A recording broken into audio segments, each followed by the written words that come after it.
Mga magagayon na ladawan kan mga bistadong persona nagibo sa buhok, obra kan sarong parabulog sa Camarines Norte. Bistunta siya sa istorya ni Jessica Calinog. Kinabibiliban ngunyan kan mga tao sa Camarines Norte magin sa social media ang sarong barbero.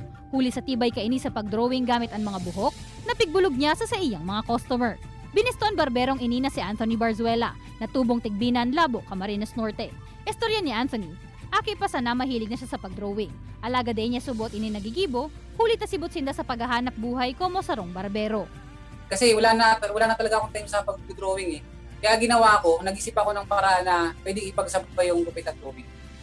At ito nga naisip ko yung nag-drawing ako sa anit. Sarong aldaw man tang naglilinig subuot siya kan mga nahulog na buhok sa Salogan Barbershop, dumana subuot kay ni nadiskubre na pwede siyang makagibo nin obra gamit ang mga buhok.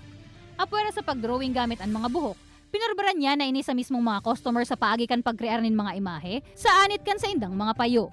Depende po sa mga sa laki at liit ng aking mga gagawin.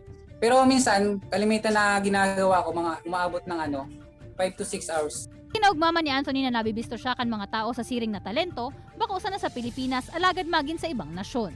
Alagad sa ngunyan, parte naman subuot kan sa iyang pangatarugan sa buhay, an magin sarong paratukdo sa futuro. Talaga pangarap ko din po magturo. Pero minsan kasi sa sarili ko, ang hirap. Mahirap pa, minsan kasi nami-mental block ako eh. Ini si Jessica Calinog, Balitang Bicolandia.